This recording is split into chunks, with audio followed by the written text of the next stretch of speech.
to do as far as valuation goes if you aren't doing math.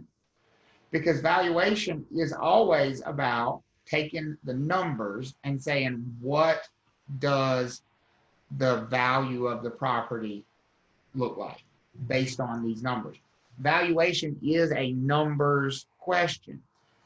But all that being said, they decided about a year ago to take pretty much all of the math that was in the valuation chapter out of the course. And I think that was just an admission of two things. Number one, people were leaving the class thinking that they were appraisers, and you're not. And number two, it wasn't helping, because when they got in the real world, they didn't know how to do a practical application of that math anyway. And so it ended up being kind of a useless exercise.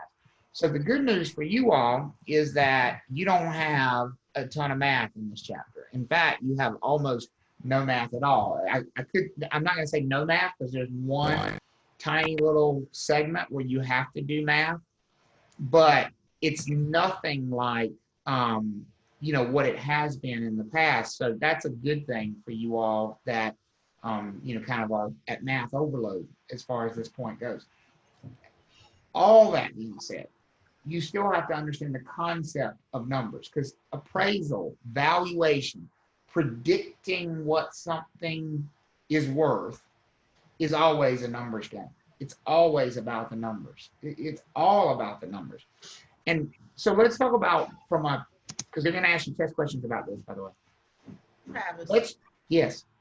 Before you start, I just have a quick question. We're going to skip chapter 16, or are we coming back to 16? I'm coming back.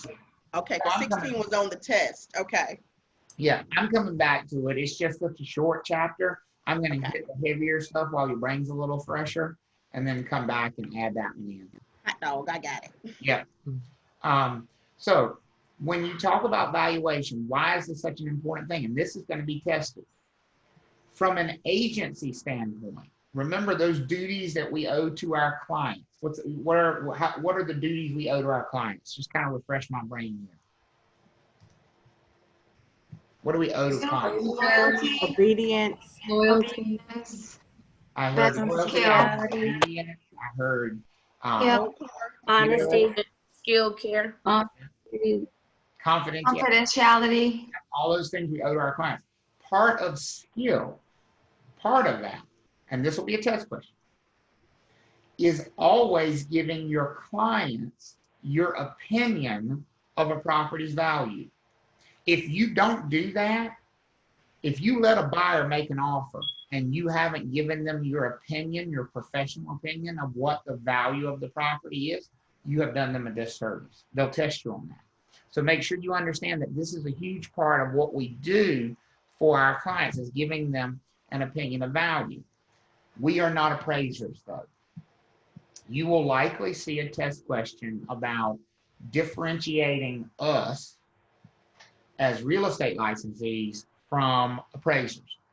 What is the difference between what we do and what they do? The processes may look the same, but appraisers are far more trained to do just this one thing.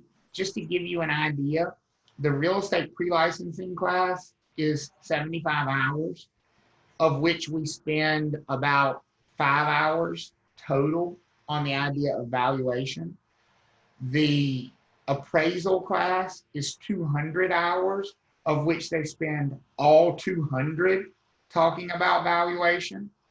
So they have done about 40 times the amount of work on valuation just when they take that class. And they are then required to work for a very long period of time under a licensed appraiser's direct supervision before they can do their first appraisal.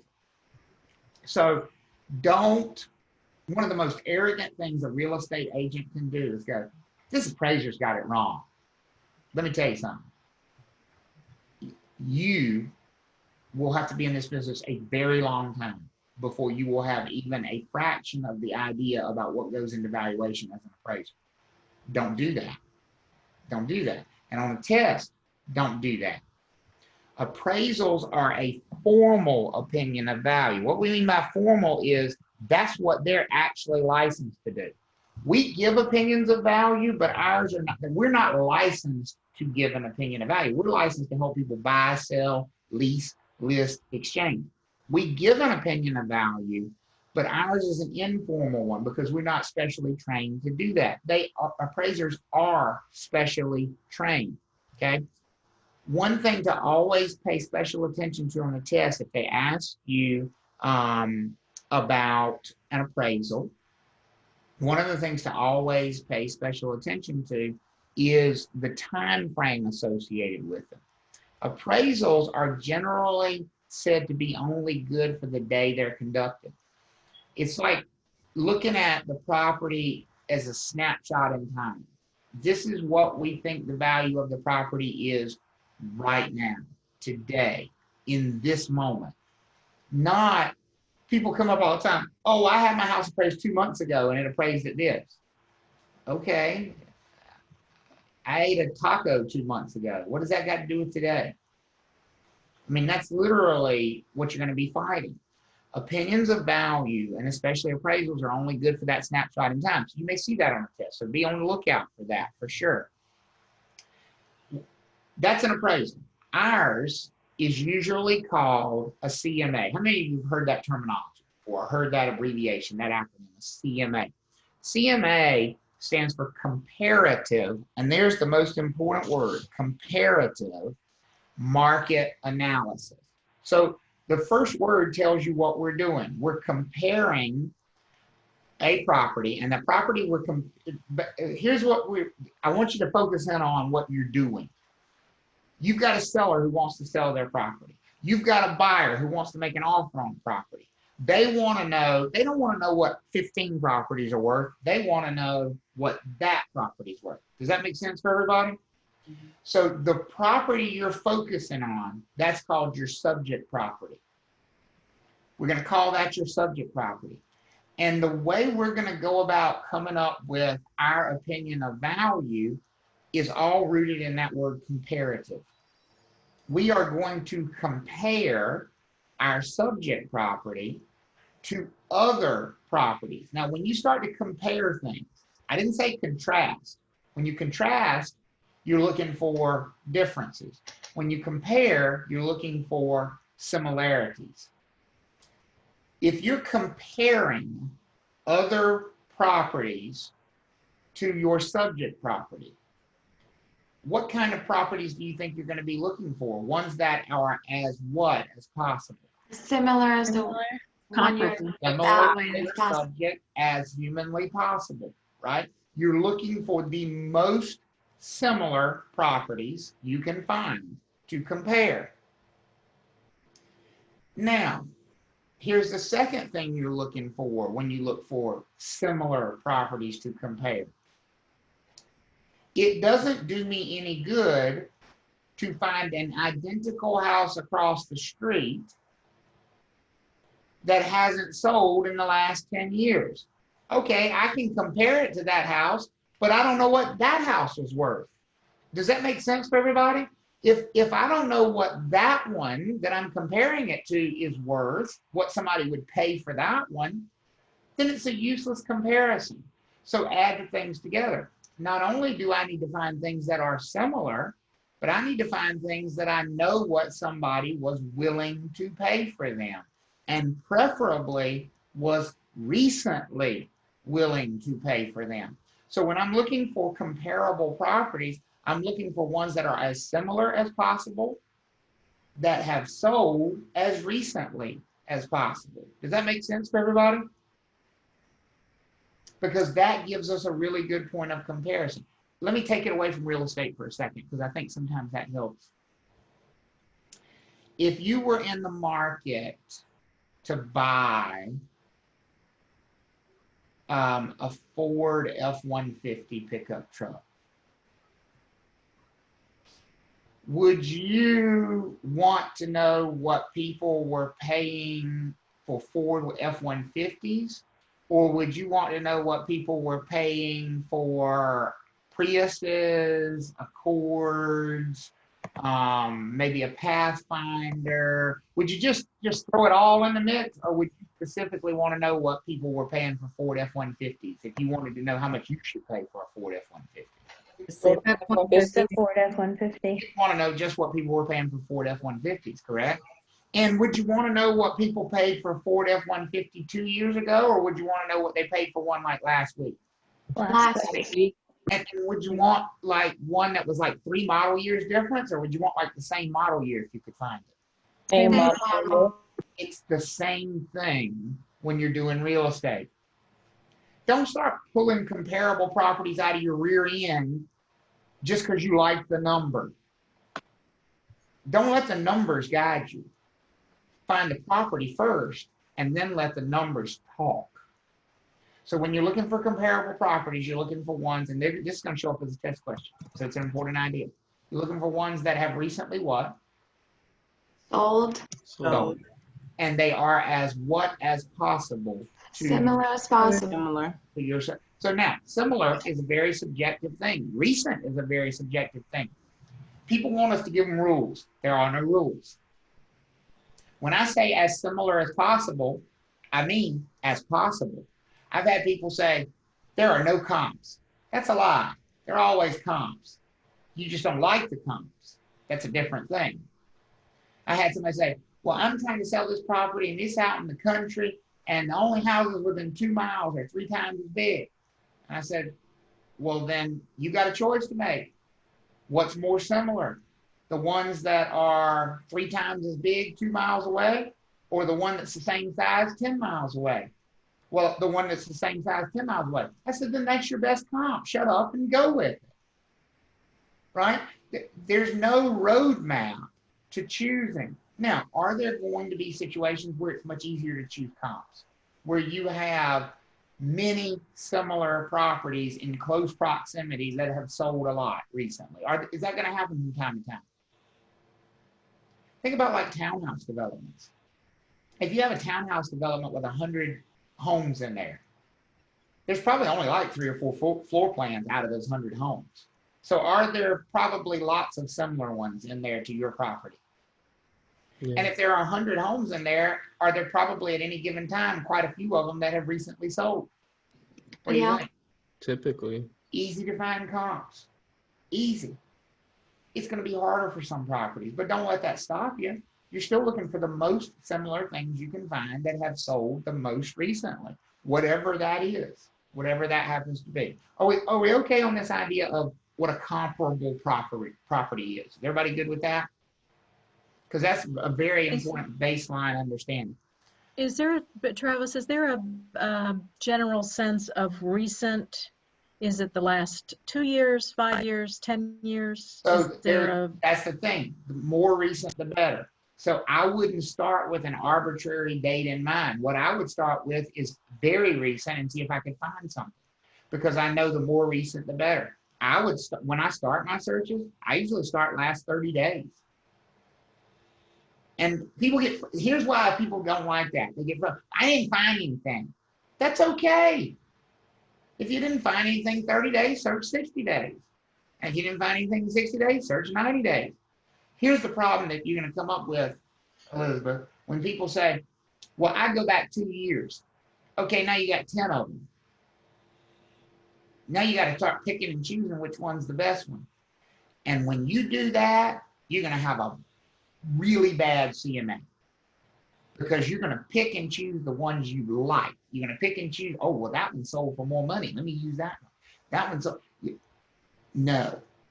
Start with really tight criteria and work your way out. And you got to keep working. You got to keep flexing the criteria until you have enough comparable properties. So when people ask me, how far back in time can I go? As far back as you have to find the number of comps you need. Does that help with the answer? And I know it's not the certainty you want, but it is the answer. It is, and this is why appraisers spend so much time in class. That's why you have to respect what they do, whether we like the number or not. There's a lot involved with an appraisal. Hey, Travis. Yes. This might be a duh question, but when you're comparing, are you looking, you're talking about square footage, bedrooms, what what are some other things that people usually look at? Is it in the same neighborhood? Is Yeah, it in the same similar neighborhood. in a similar neighborhood? How about interior finishes, lot size, lot desirability? Is it on a busy street? Is it on, all those things are comparison points. Okay. And so ideally, if I'm looking at a house in a residential neighborhood that's on the end of a cul-de-sac, here's what I'm going to start looking for. Houses in the same neighborhood on the end of a cul-de-sac that are the same floor plan. And I might not find one, but if I find one, here's what I know. That's a fantastic comp. Does that make sense? When you start your search like really tight, like really constricted, and you like just narrow it down, if you get one, you're like, that's a good one, because that's basically the same exact property. And if that buyer was willing to pay that for that property a month ago, then it ain't gonna be far off from that number right now for our property. Thank you. And so you just kind of start tight and then loosen up as you have to. Ideally, we'd like to get to 3 comps. At least 3, no more than 5. 3. 3 to 5. At least 3, no more than 5. How do you know, maybe it's just logic, like there's got to be outliers, right? Something that sold very low because it was a family sale or they need to sell, etc. So that's a good question too. And that's one of the reasons why we love the MLS. When you input sales data into the MLS, you're required to put in a lot more information than you are in tax records. Tax records will show you what the property sold for. It won't tell you if there were any special circumstances. As a member, as a realtor and a member of an MLS, when I go in and I put in a closed sale of mine, I put the listing in there when it goes on the market, and then I mark it under contract and it goes under contract. And then when we close, I'm required within 48 hours to go back in there and input the price it closed at, any concessions the seller made. So if the seller did repairs, if the seller gave a credit for carpet, if the seller paid the buyer's closing costs, I'm required to put all that information in the MLS. If there's any special relationship, the seller sold it to their cousin, I'm required to put that data in the MLS. So one of the huge advantages of being a realtor and being a member of the MLS is you get all of that information. So when you're researching comps, if you see one that says the seller sold it to their cousin, I would eliminate that as a comp, because most likely if the seller sold it to their cousin, it's probably not a good indication of what they would sell it to just somebody they didn't know. They probably gave them a special price. Does the MLS list the appraised value by the appraiser? It does not, because that's private information of the lender actually. Even though the buyer is usually the one paying for it, the appraisal actually belongs to the lender, because the appraisal is done on behalf of the lender for loan purposes. And so that amount does not go in there, unless there is one exception to that. In the event that it was appraised for FHA or VA purposes, those appraised amounts do go in there, because by federal law, and you're not tested on this, don't worry about it, but by federal law, a property cannot be reappraised for an FHA or VA loan within 120 days of an appraisal having been conducted. So basically, that number's locked to the property for FHA, VA purposes for 120 days. So you would put that number in there, but that's only because of that law. Got it. Yeah. Okay. Another phrase you need to familiarize yourself with: probable sales price. This is the phrase we use when we are giving someone our opinion of value. Words we don't use. We don't use, this is what the property's worth. This is the property's market value. We don't use those phrases. Those are appraisers' phrases. What we say is, and you will be tested on this, is the probable sales price of the property. We think the property would probably sell for, fill in the blank there. That's the phrasing we are supposed to use. Okay. Now that's a CMA. CMA, and I always remember CMA. I know it stands for comparative market approach, but a CMA I think of as a client marketing analysis.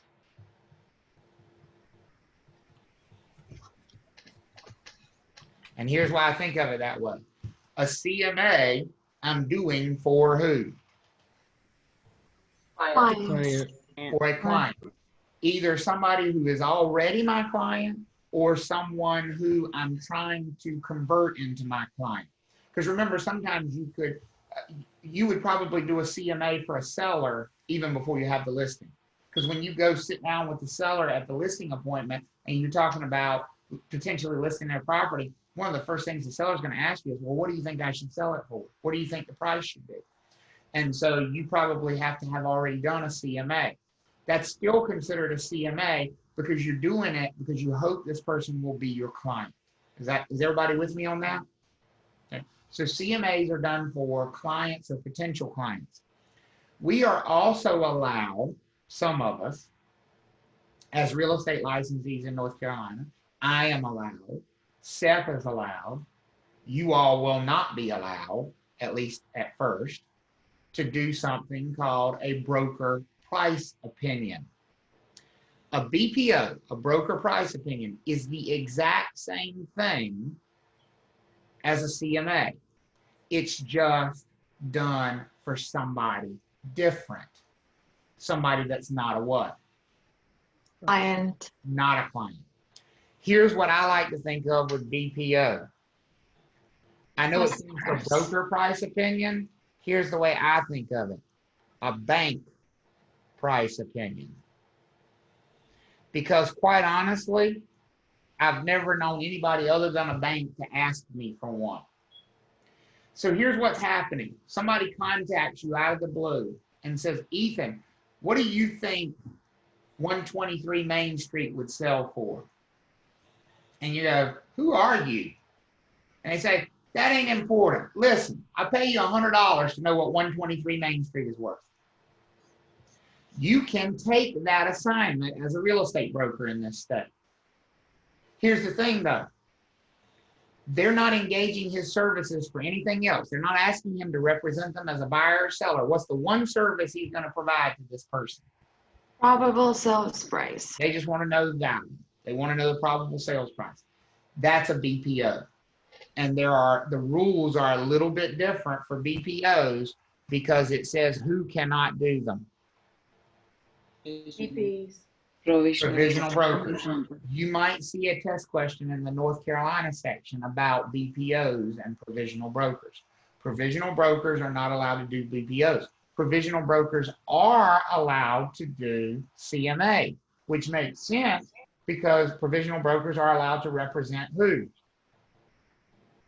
Clients. Clients. And it's expected if you're representing a client that you would do a CMA for them. So a provisional broker cannot give somebody an opinion of value if it's not their client. A broker, a non-provisional broker can. So if Seth wanted to start a side business, he's a non-provisional broker. If he wanted to start a side business where he just worked for the banks, and these would most likely be banks that are going through problems with their lender clients, that people are behind on their mortgage. The bank's trying to decide if they want to foreclose. One of the first things the bank's going to want to know before they move forward with foreclosure, is what the value is of the property. Banks don't know what the value is of a property. They could call an appraiser. Why do you think they call real estate agents rather than appraisers? Appraisers cost more. They're more expensive. Appraisers probably charge them $400 or $500 to tell them what that property might sell for. There are 100,000 people in the state of North Carolina with a real estate license. Do you think they probably could find somebody who will do that for $50? Yes. And that's why they take that route.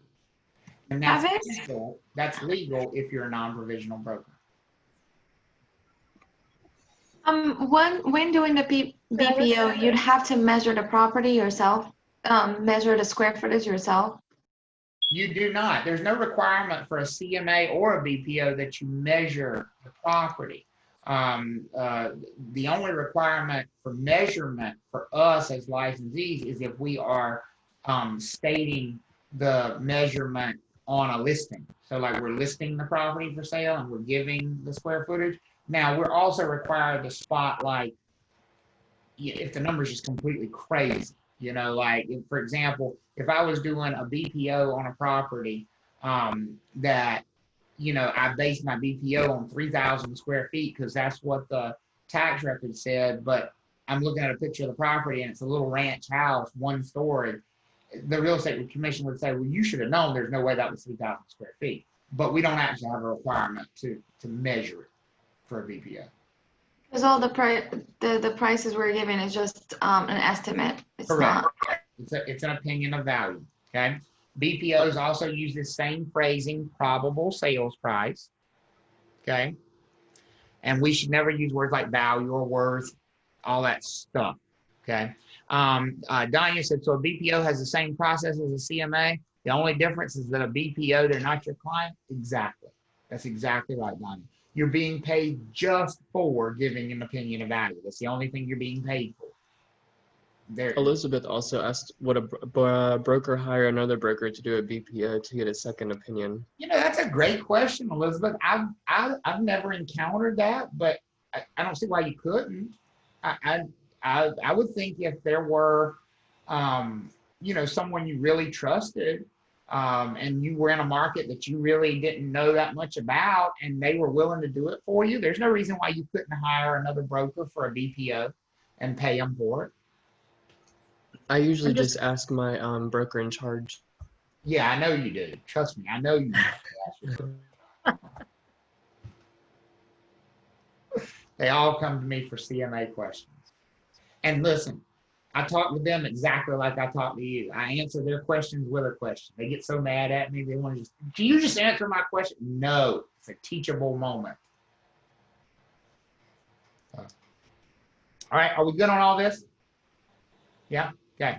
So, just some vocabulary here. The difference between market value and market price may come up as sort of a vocabulary-based question on the exam. Value is an opinion or a prediction. Price is the actual. So what happened? What occurred? Which do you think you get from an appraiser? Do you get market value or market price? Market value. Value. Price, you don't need anybody to give you. Price is what something actually was. Sold for. So here's a statement I'm going to make, because this is kind of thinking they're going to want you to put together on the test. It is fair then to say that we are going to use the market price of comparable properties to help establish the market value of the subject property. Does that sound like a fair statement to y'all? Yes. Because we're going to use what the comparable properties actually sold for to help predict what the subject property will likely sell for. That's the process of doing a CMA. And cost is completely separate. Cost is just what something costs. That has really very little impact on value, because value is all about what would buyers be willing to pay for something, not necessarily what something costs. All right. Some principles of value they may ask you about, some pretty straightforward questions. We talked early, in fact, all the way back in chapter 1 about this idea of highest and best use. We introduced this idea. Does anybody remember what we said highest and best use was? It's the one thing that we could do with the property at any given time that's going to bring the greatest return on the investment. Right? So the property should be used for. What it should be used for if the owner wants to get the greatest return on their investment. Of course, they don't have to. And an owner could say, I know it's better as a gas station, but I like my corn. They own the property. They have that choice. But highest and best use as a value question is always going to be, what should, in a perfect world, the property be utilized for in order to maximize the owner's return on investment? Okay, that's highest and best use. And of course, that can change over time as stuff around the property changes, population changes, income levels change. What should a property be used for? So like as an example of something they're really looking at highest and best use right now. And they know they're not using the property for its highest and best use, and that's why this is a consideration. How many of you have ever been to the State Farmers Market in Raleigh off of Lake Wheeler Road? Know where I'm talking about. It's great, right? I love it. Love it. Love the farmers market. Did you know they're thinking about eliminating it? They're thinking about taking it away. Why? Because that land is far more valuable developed as retail, shopping, condominiums, housing. And that land is, so here's the deal. The farmers market itself generates for the state about $3 million a year in revenue total. The land is estimated to be valued at $120 million if it were sold for development purposes. So the state is looking at, do we just take some other land that we have further down Lake Wheeler Road and build a new farmers market and sell this land for $120 million? Because clearly at some point, the highest and best use of this land was as a state farmers market. But that's no longer true right now. The highest and best now, and that's where the owner has to make a decision about, do they succumb to the pressure of essentially changing the use of the property into its highest and best use. So that's a really good illustration of this kind of like how what it's currently used for may not be its highest and best use.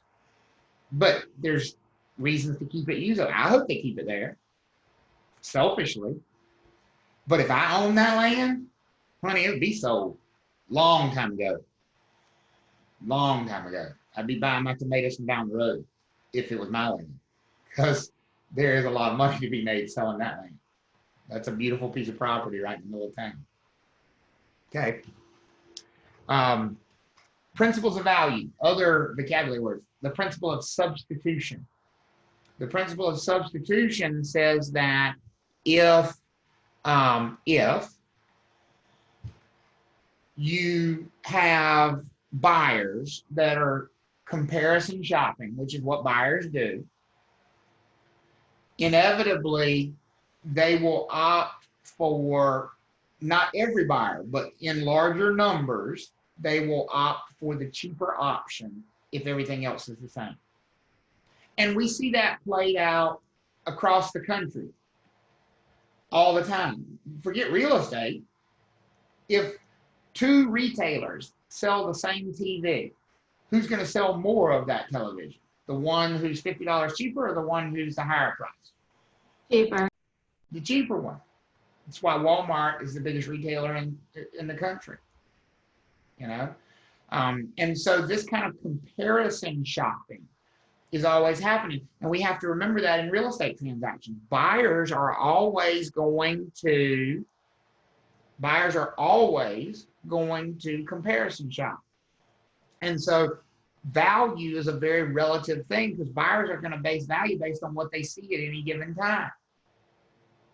You know, if a buyer looks at 3 homes that are available in a particular neighborhood and one is clearly better than the other 2, not necessarily any better than things that have sold recently in the neighborhood, it just so happens there are 2 really crappy ones on the market right now. Is the buyer going to have a little bit of an inflated sense of value of that one simply because they're comparing it with what else they're seeing available right now? It's the nature of the beast. So when faced with choices where things are relatively the same, people will choose the cheaper option. And this is the entire basis of a CMA. So a test question, you know, what's the basis of the CMA or the sales comparison approach? Is this principle of substitution, that if 2 things are equal, people will buy the cheaper one. That's why we can compare them the way we do. Okay. Travis, I have a question about the previous slide, the highest and best use. I know that appraisers appraise homes based on that, but do we consider the highest and best use when giving an opinion? Yes, we should always step back and say, okay, I could give you a value as a home, but I think because this property is zoned commercial and it's located on a busy corner, we should probably look at maybe valuing it as commercial property because that's going to be the higher value.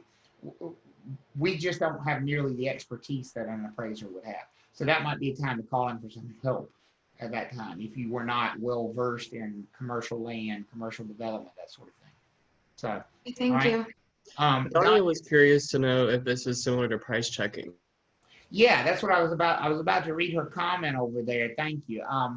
So would a good example be like price checking? Like, for example, if something on Amazon is cheaper or at Target, or sometimes they'll price, you mean price matching, Danya? Yeah, price matching. That is exactly what the principle of substitution is. It is, you really don't have a choice but to price match or wait for the other stuff to sell. And we have this discussion with sellers all the time. If you're the most expensive option in your neighborhood, and your house is very similar to the other options, your house is not going to sell. The cheaper options will sell first.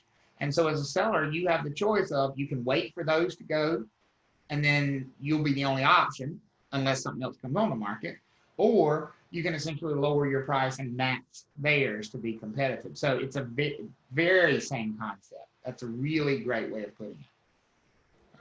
Good. What did you say the test question was going to be?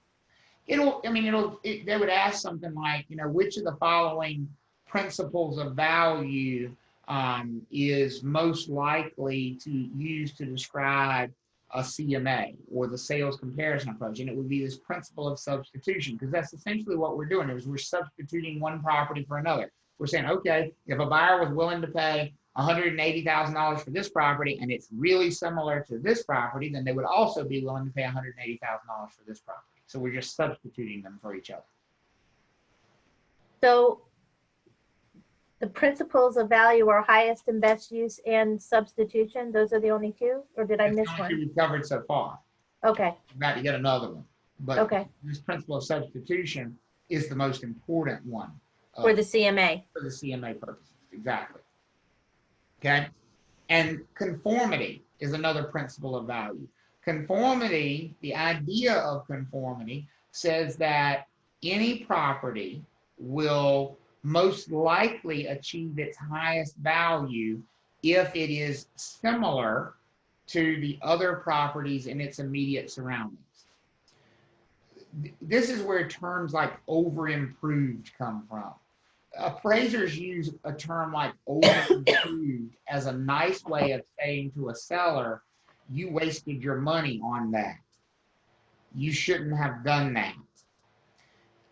This is the seller who is in mostly a neighborhood of starter homes that has enlarged their house to 7,000 square feet when the average for the neighborhood is 2,000 square feet.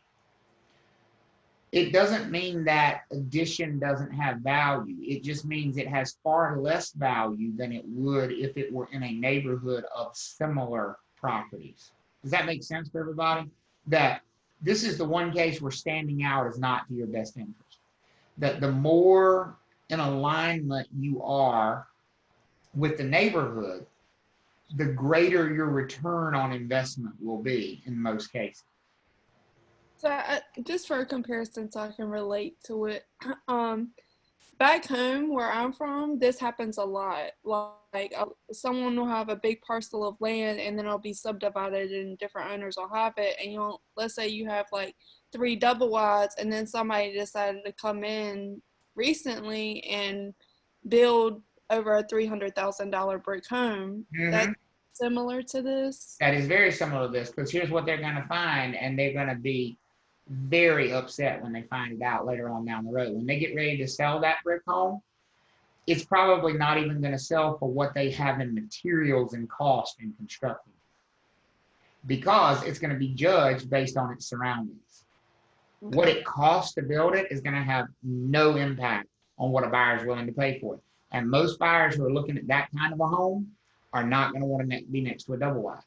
And so that's going to dramatically deteriorate the value of that property. And that's just the reality of valuation, is that you are judged based on your surroundings. And that's what the principle of conformity basically says. The best return on your investment is to be similar to those things around you. Travis, my Sunday school teacher is an appraiser, and he said a rule of thumb is never spend $1 to make 50 cents. That's it. That's a great, what a great statement, because and that happens a lot. You know, you get people who are in a neighborhood of mostly $150,000 houses, and they put a $50,000 in-ground pool in the backyard.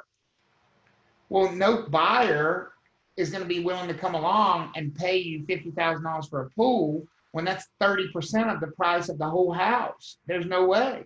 Now, if you want it, great, but don't expect the next person to be willing to do that.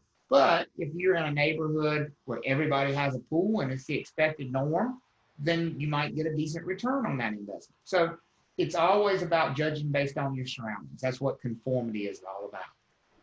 Sheila Baker asked, is the rule of thumb to have the worst house in the neighborhood because there's value to be had in improving it? Well, Sheila, that's a good thought process.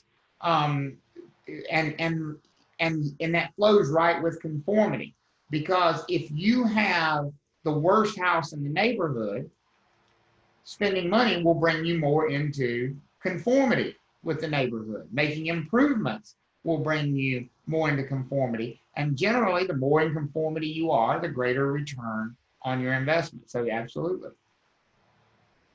Of course, if you're the best house in the neighborhood, then the more money you spend, the further you get away from conformity, and the worse return you have on it. So like if somebody has like a few cars in their driveway and they're not working, and they always say that like that's lowering my property value. Mm-hmm. It's the same thing? Absolutely. Okay. You always judge based on your surroundings. Last principle of value we talk about is contribution. The basic idea here is that cost doesn't matter. We don't care what an improvement costs. We care what a buyer is willing to pay for that improvement. And this is key to making adjustments when you're doing a CMA. Here's what I mean. If I'm trying to figure out, okay, I have my subject property and I have a really similar comparable property, but the comparable property has a fireplace that my subject property does not have. I need to know how to make an adjustment for that. I mean, I know people are going to be willing to pay less for a house that doesn't have a fireplace than one that does have a fireplace, but I need to know how much less. Is that $50? Is it $5,000? Is it $50,000? I have to sort of try to figure out what that number is. And the principle of contribution says if you want to know what that number is, find two properties that are super similar, except the only difference is a fireplace, that have recently sold.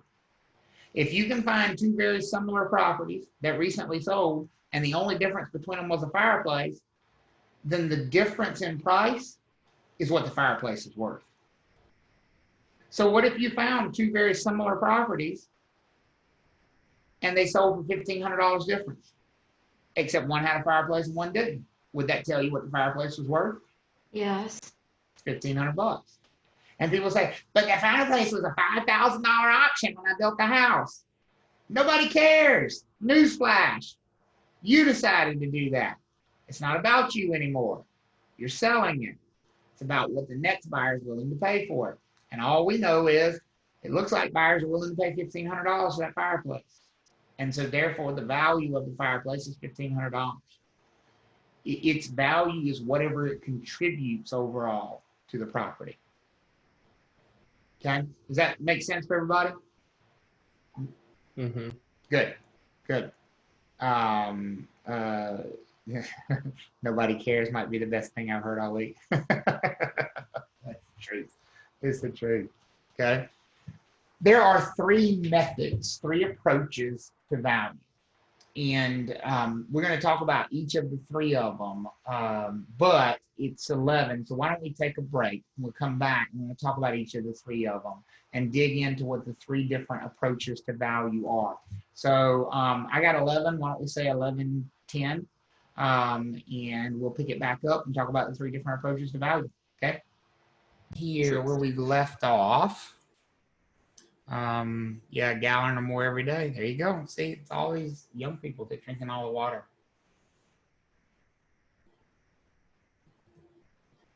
They're probably on to something. Meanwhile, when I was their age, all we drank was like Mountain Dew. I cannot imagine drinking, by the way, a Mountain Dew right now. Like now, a Diet Mountain Dew, I could totally drink that.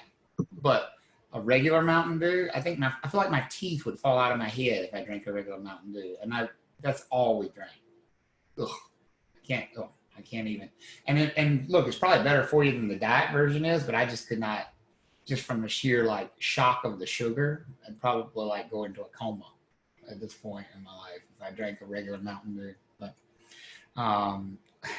Chev said 2 Monsters a day and the rest are Gatorade or sweet tea. Speaking of sugar coma, yeah.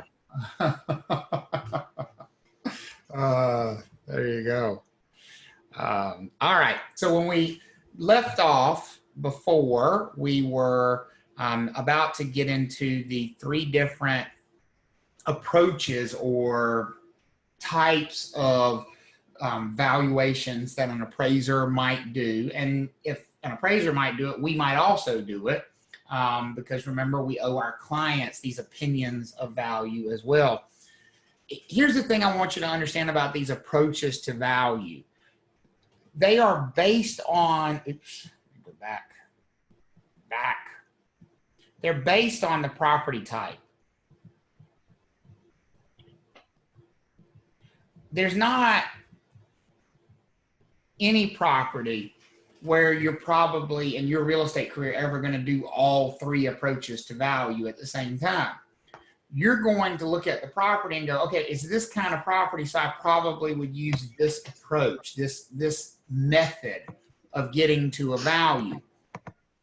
Just looking at that list over there and looking at the types of property it says each one is used for, which one do you think most of you will do for the vast majority of your career? Which approach? Sales comparison. The sales comparison approach, because it's used for residential property. And most of you will practice residential real estate. But now, if you were in commercial real estate, if you were dealing in commercial real estate, you'd probably be down here at the income capitalization approach most of the time.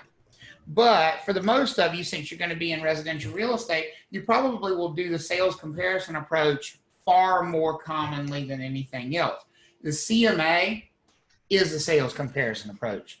So a CMA right here is a sales comparison approach. That doesn't mean we can't do a market analysis for an income producing property. We can, especially if we work in that area of real estate and we have that level of expertise. It just means you're much more likely to be doing the sales comparison approach because of the type of property you're going to be working in. As I mentioned earlier, with the sales comparison approach, we have 2 different types of properties we're dealing with. We have the subject property, and this is the one that our clients care about. So if we're talking to the seller, this is their property, their house that they want to sell. That's our subject property. If we're representing a buyer, this is the property they want to make an offer on. Is everybody good on what we're referring to as the subject property? Okay. This is the one that we have no idea what its value is, because it's the one that we're either trying to figure out how much to price it to put it on the market, or we're trying to figure out what's a fair price to offer for it. In order to come up with that kind of a prediction, we need comparable properties or just comps.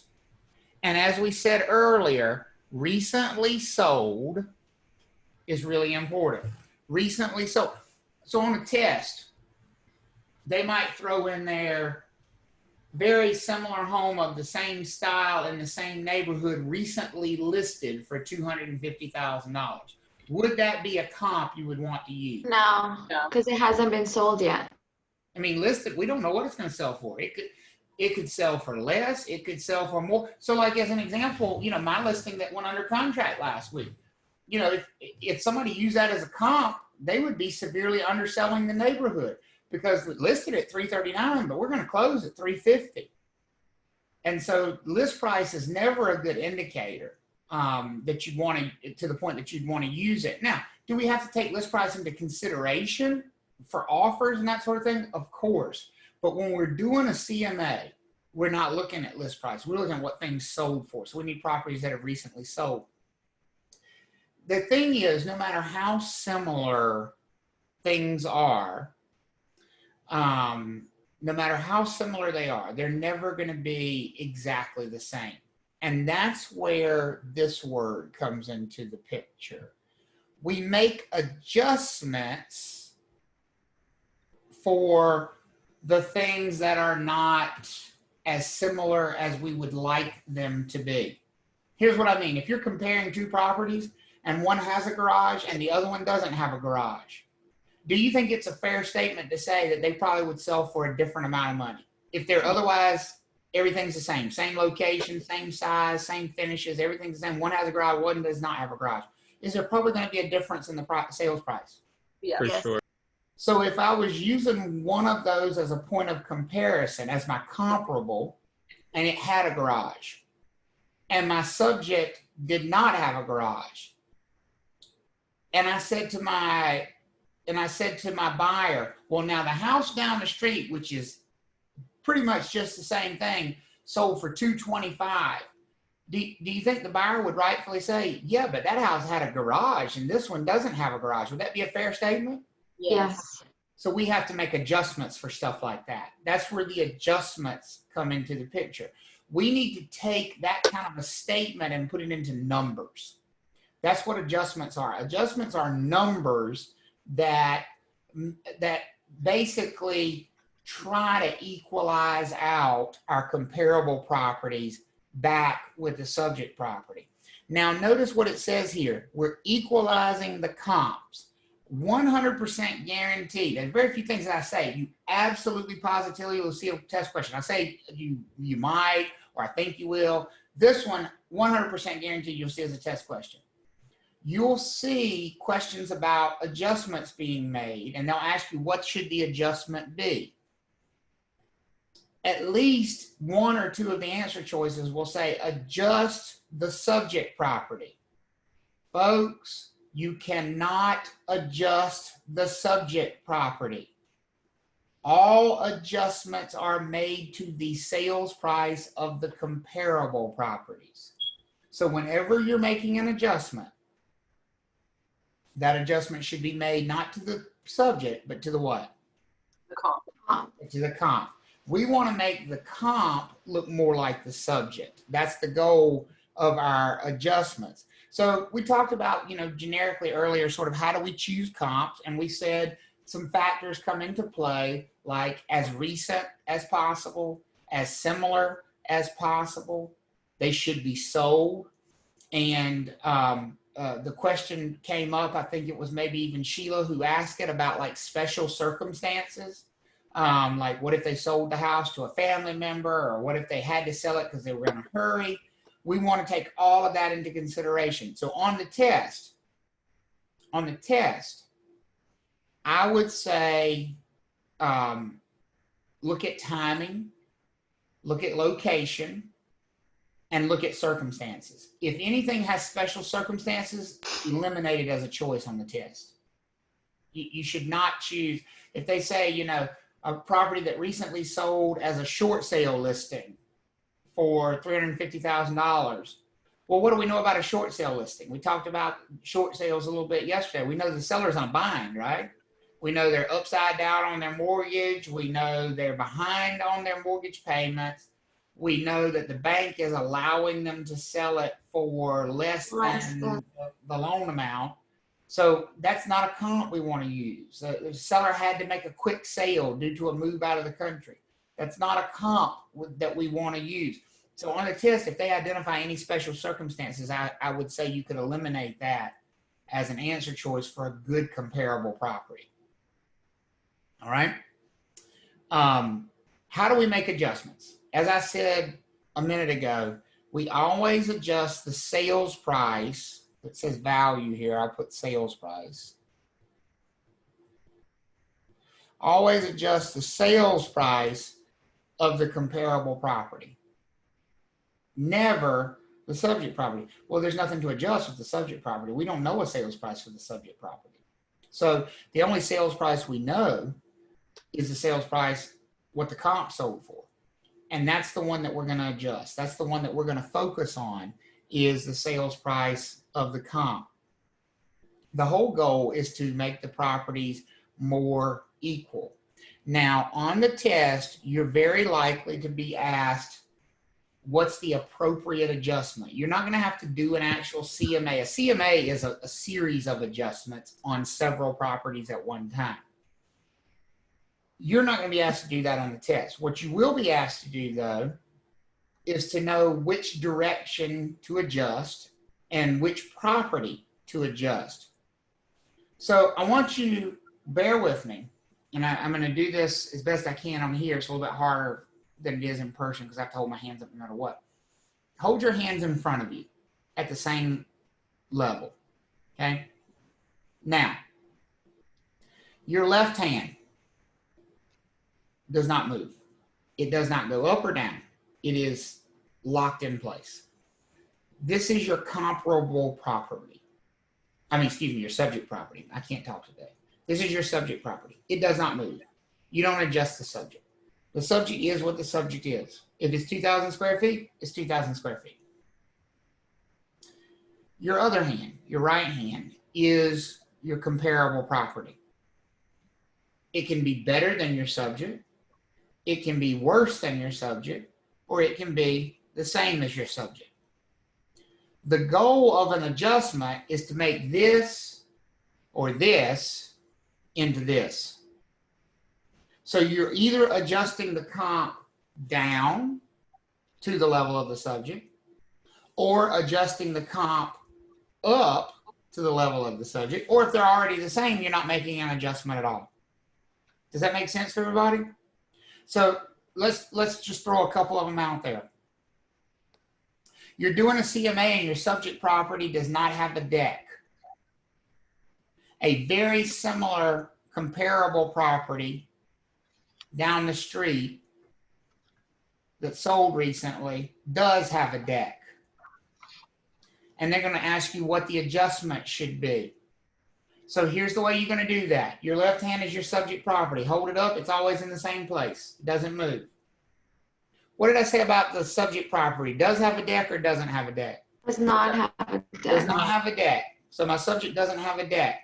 My comparable property, what did I say about it? It does or does not? Or what It did I does say? have a deck. My subject property has a deck, correct? Mm-hmm. Does that make sense for everybody? So my comparable property has a deck. My subject property does not. I have to adjust the comparable property to match the subject. Which way am I moving? Down.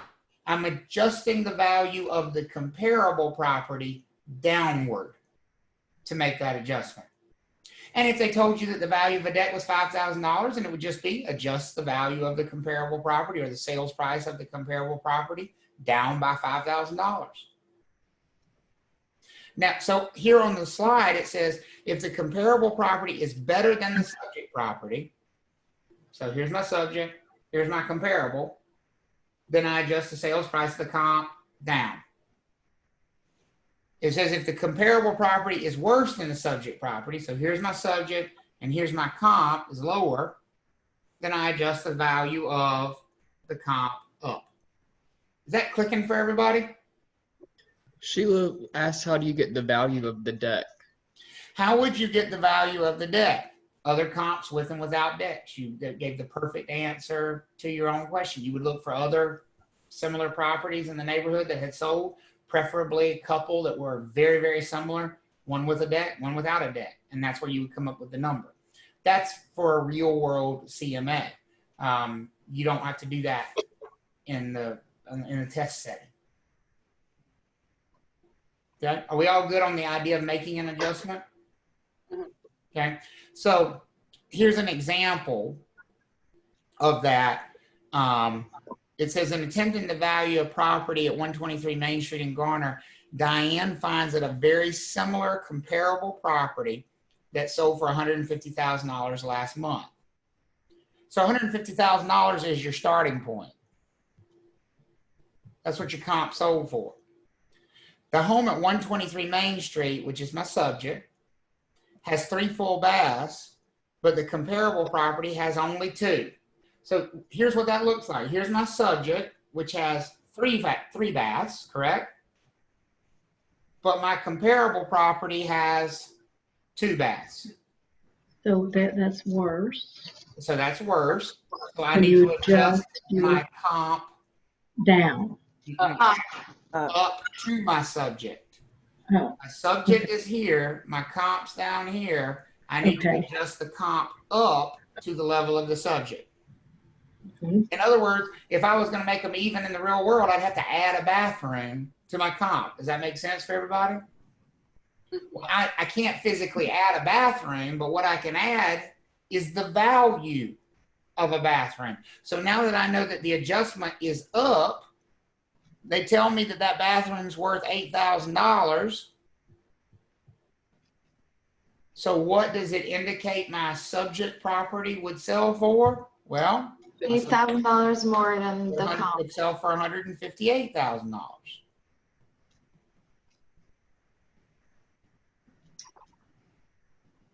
Travis, you said that in order to find the value of the other bathroom, you would look at other comps to see another house that's similar to yours, to your subject property. Not your subject. Your subject's not going to help you come up with the value of the bathroom because you don't know what your subject sold for. You'd have to find 2 comps that you had sales prices for both of them that were similar to each other in every way except the bathroom. Okay. And then the difference in what they sold for would be as close as you're going to get to the value of that bathroom. Okay, gotcha. On the test, they'll give you the number though, which makes it much more straightforward. Okay, are we all good on how to make an adjustment? Yep, that's what you'll be expected to do on the test. As far as square footage gets adjusted the same way. They would just give you $1 per square feet. So if they tell you your subject is 2,000 square feet and your comp is 2,100 square feet. Well, here's my subject, 2,000 square feet. Here's my comp, 2,100 square feet.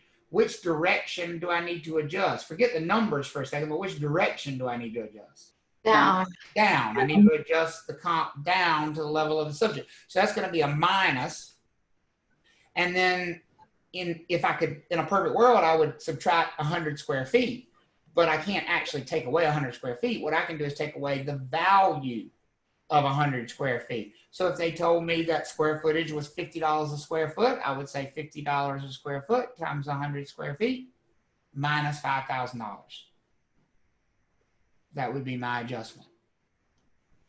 Okay. So when you are doing CMAs, the adjustments always work like that.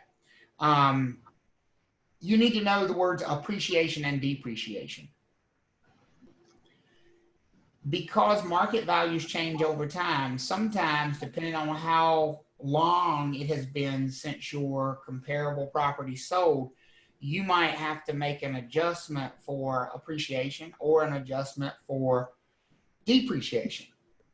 If market values are going up, they are appreciating. So that means you would need to raise the sales price of your comparable property. If market values are falling and have gone down since the comparable property sold, that's depreciation, in which case you would need to lower the value of your comparable property's sale price. Are we all good on appreciation and depreciation in that sense? Which one's up and which one's down?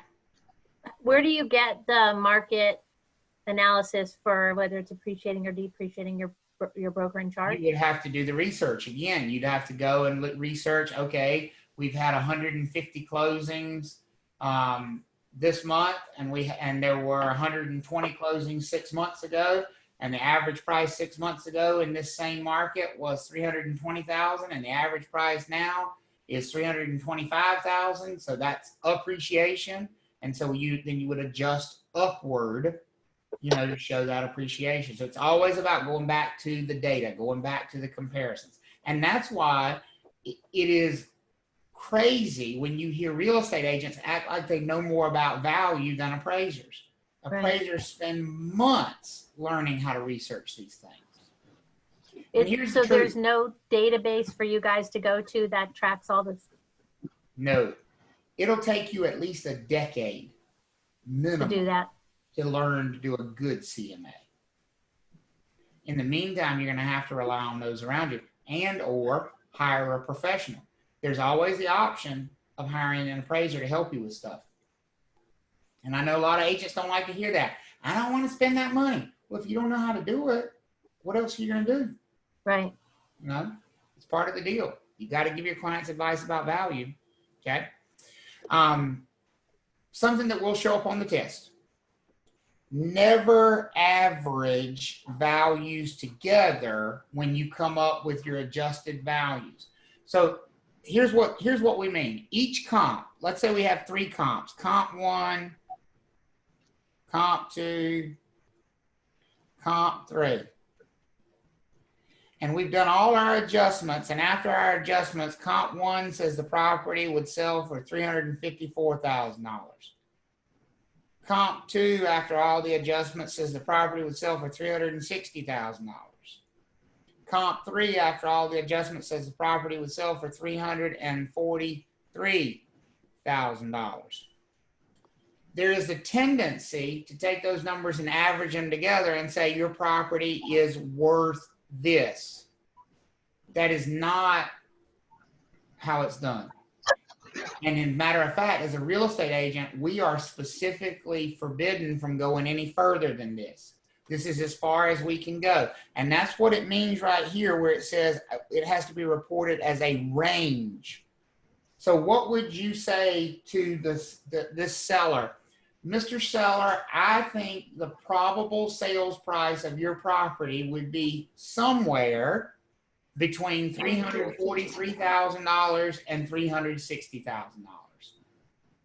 That's all we're qualified to give. And then they set the price from there?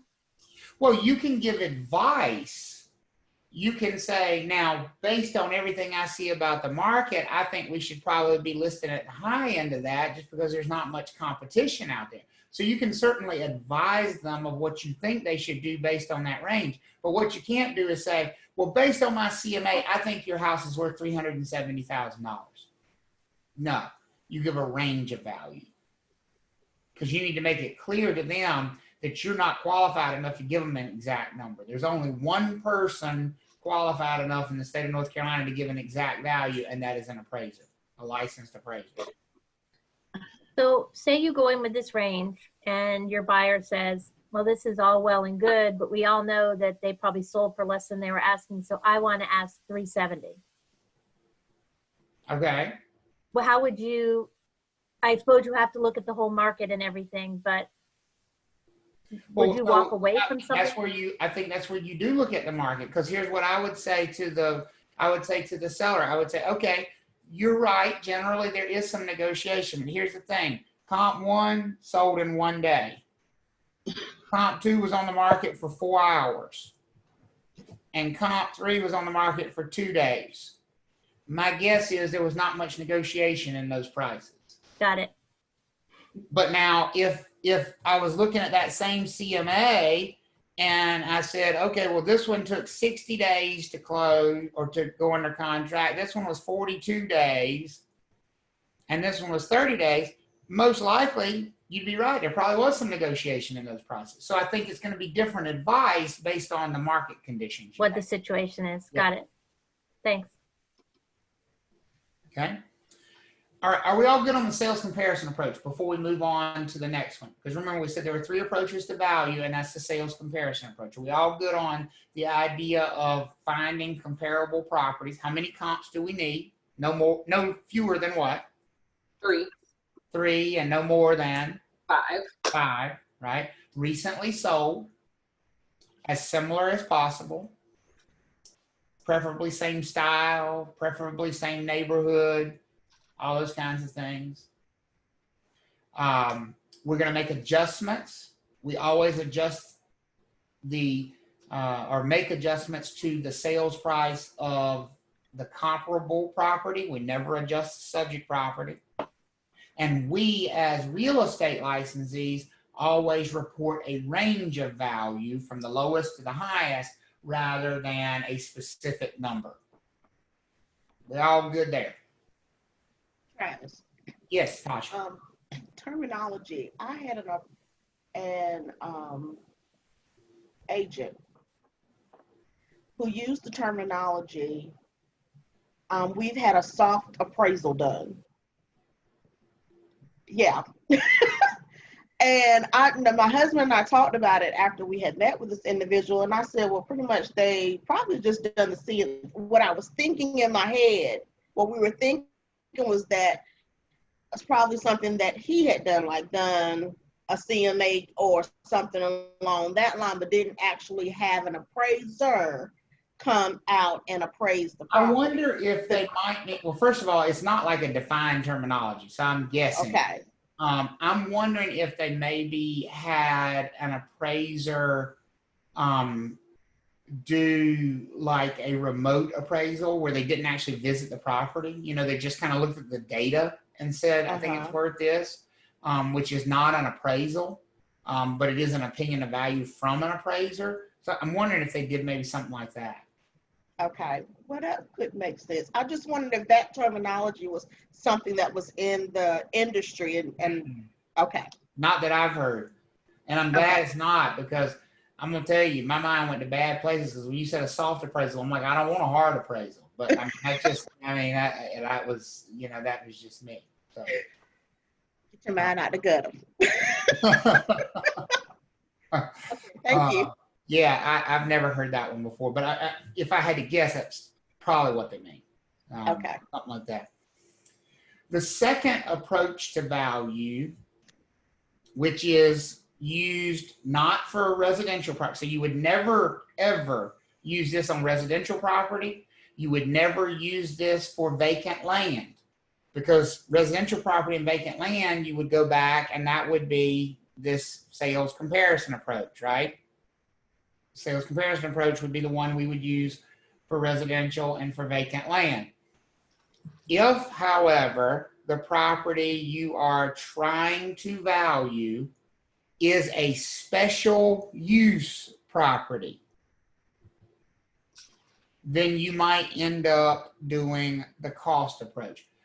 Special use properties would be things that don't fit the two big categories of real estate. They are not residential, meaning the owner didn't purchase them to live in, and they're not income producing, meaning the owner did not purchase the property with the idea of making money. If the property in question, your subject property, isn't either of those two things, it's not someplace that the owner of the property bought to live in, nor did the owner buy it in order to make money off of it, then you're going to be left doing something called the cost approach. So like a library, a police station, a school would all fall under special use. And let's be clear about this.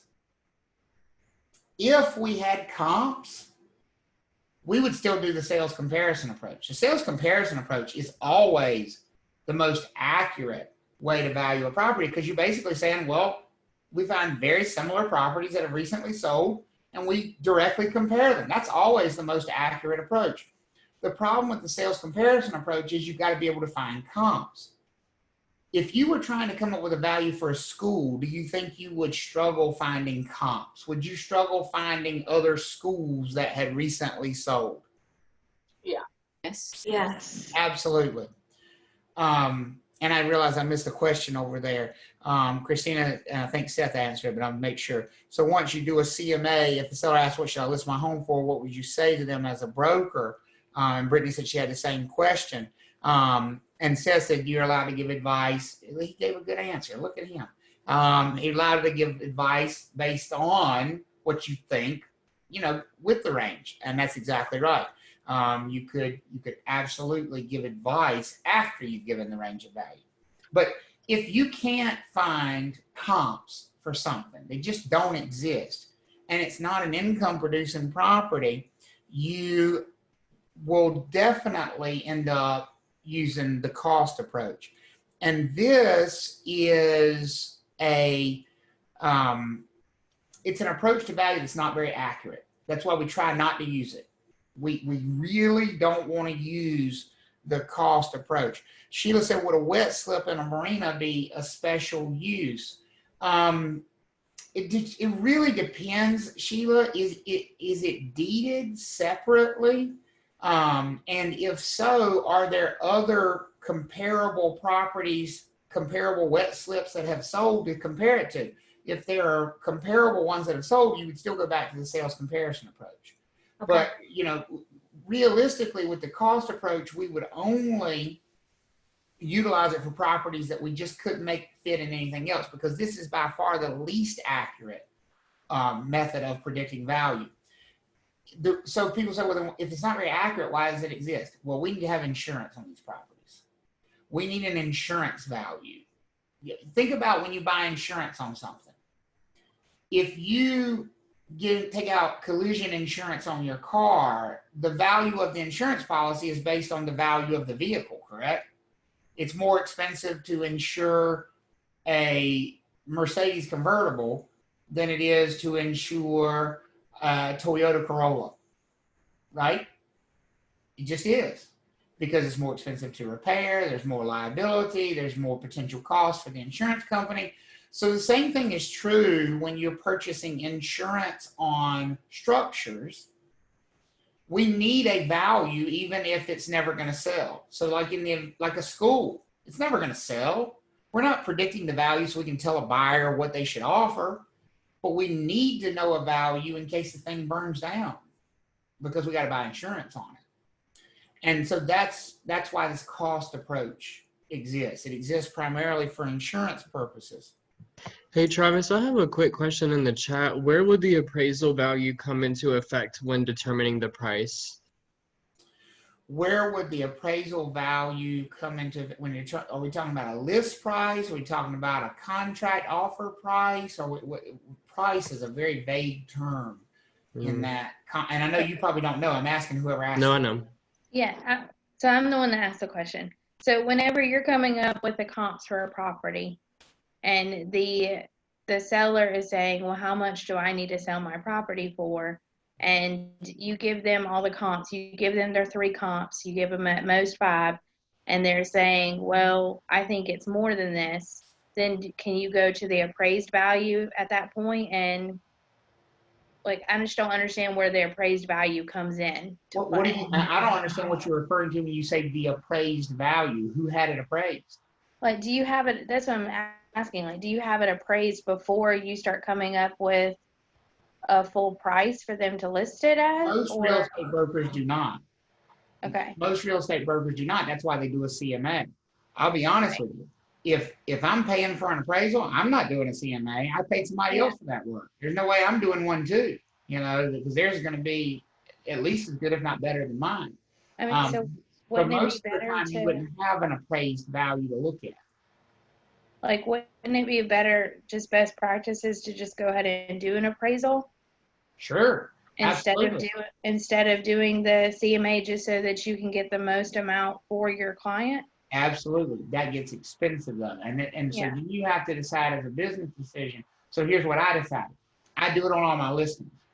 I don't pay for an appraisal for my buyer client stuff. Right. But my buyer may make an offer on 5 different properties, and I'm supposed to do a CMA on all 5 of them. I'm not going to pay for 5 appraisals.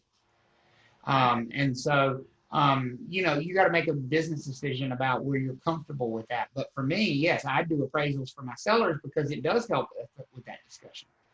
Because I'm just like, and I may be overthinking it, but whenever you were talking about doing CMAs, I was like, that just doesn't seem like it would be a very beneficial thing to the seller if you have an appraiser who could come and, yeah, you have to pay for it, but you're going to get more out of the value of the property. I completely agree with that statement. And so that'll be up, it sounds like to me, you may lean toward paying for an appraisal, which I think is great.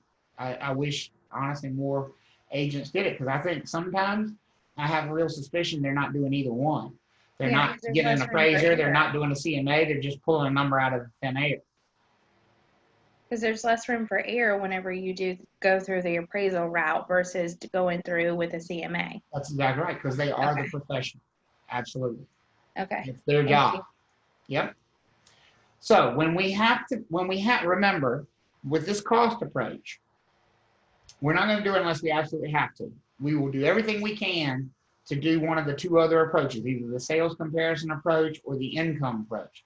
If we can't figure out how to make one of those two work, we will do the cost approach. For test taking purposes, you need to know these 3 steps. They will test you on, do you know how to come up with the value using the cost approach, and what are the 3 steps involved in that? And so a cost approach valuation does 3 things. It looks at the land as if it is vacant. So the first job of coming up with a value, if you're doing a cost approach valuation, you probably never will, but if you were doing one, you would pretend the land was completely vacant, no structures at all, and say, here's the value of the raw land. That's the starting point. The second step would be you would add what the current cost would be to replace the structure. Not what it cost to build it originally, but what it would cost right now if you had to replace that structure. And so that's usually going to be done by looking at what are the current building costs in your area and just multiplying times the number of square feet in the building.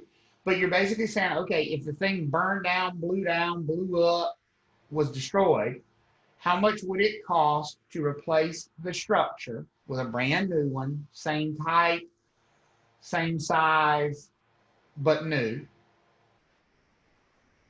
And then step 3 is you're going to subtract the depreciation of the structure. Because if you think about every insurance policy in the world, if you have collision insurance on your car and it's 5 years old and you wreck it, are they going to pay you what it would cost to replace your car with a brand new car of the same model type? No. No, they're going to look at the depreciated value of that vehicle, correct? And that's what they're going to pay you. And the same thing is true here with this cost approach valuation. So they're going to say, okay, it would cost $500,000 to replace this building. Fine, that's step 2.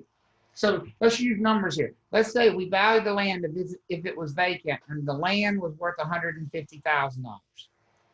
We figured it would cost us $500,000 to replace the structure. But based on our calculations, the structure has probably depreciated by at least $200,000. So we've lost $200,000 in value. The way you're going to come up with a cost approach valuation is just to put those numbers together. It's $150,000 plus the $500,000 replacement cost minus the $200,000 depreciation. So that would be what? $450,000 would be the estimated cost valuation of the property.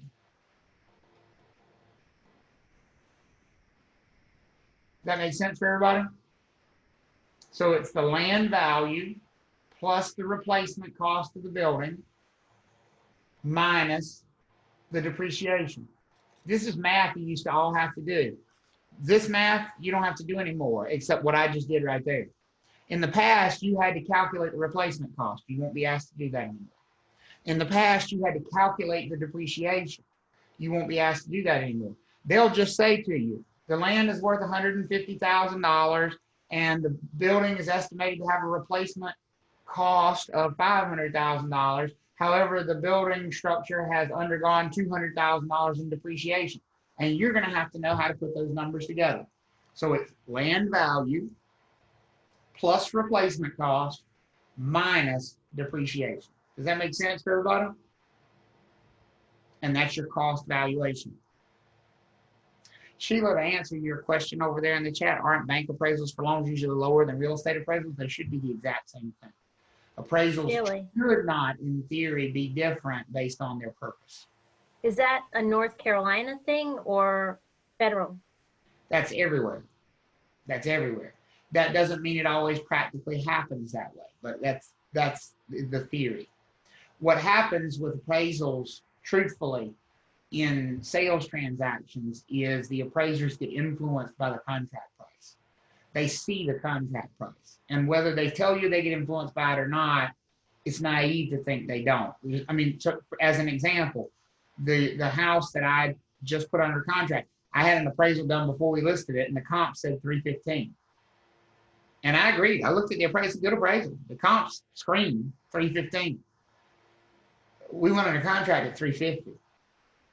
When the appraiser gets hired by that bank to go out and do an appraisal, they're going to have a copy of the sales contract with them. Right. Don't you think 350 is going to weigh into their brain somewhat when they're coming up? Even though they're going to be looking at the same comps, which scream 315, aren't they going to feel compelled to go above 315 to try to get at least somewhat closer to the contract price? And so my opinion for a long time has been the appraiser should never see the contract because it shouldn't have an influence. But that regulation hasn't passed yet. So in But theory, the bank does send the lender sends out the appraiser, right? They hire the appraiser. Correct. That's correct. Borrower pays for it, but the lender hires them, sends it out. Got it. Yeah. Because in theory, they're supposed to be protecting the lender, make sure they don't overlend on the property. Okay. Are we all good on the steps for this cost approach? Everybody good with that? Super simple. If you see that on the test, you may get a question, maybe. This is one of those, probably 20% or less chance you see a question about it, but it could be there, about the difference between a replacement cost and a reproduction cost when you're doing the cost valuation. What I will tell you is that this is much more expensive. Replacement means replacement. You had a 4,000 square foot building. We are replacing it with a 4,000 square foot building. Reproduction means you don't just care about the size and the type. You care about the details. You want it reproduced exactly because a lot of the value was in the details. This is mostly with like historic properties. Most of the time when you see insurance policies on historic properties, they will not be replacement insurance policies. They will be reproduction insurance policies. Because if you can, so like as an example, several years ago in Pittsburgh, North Carolina, the Chatham County county commissioners had hired a engineering firm to come in and do some work in the steeple of the county courthouse. The county courthouse in Chatham County was built in, I think, 1810. And they had hired an engineering firm to come in and shore up the steeple of it because it has a bell tower, a clock tower in it. And, it's 200 years old. And they had hired this engineering company to come in there. The engineering company actually set the roof of the building on fire. They started a fire when welding in the steeple that consumed the entire roof of this building built more than 200 years ago.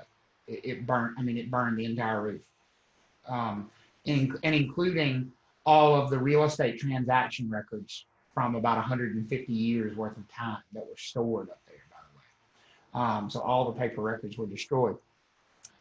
Do you think the insurance company for that engineering firm had to pay for just any old roof replacement, or did they have to pay to reconstruct and reproduce that roof exactly as it would have been built in 1810? Which one do you think they had to pay for? Reproduce it. Reproducing Yeah, it, reproduce which it. is much Good more gracious. expensive. Much more expensive. Does that make sense to everybody? So just the difference between reproduction and replacement. Okay.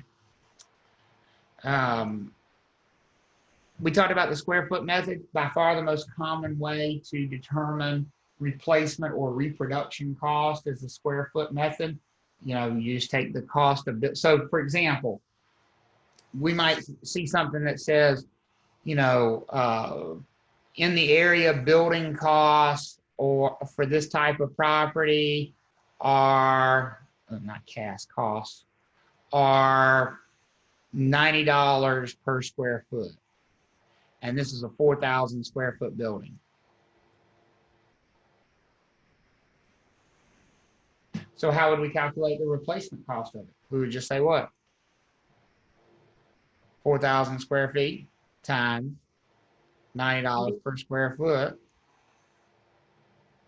is what? 3.6 million? Is that right? I think.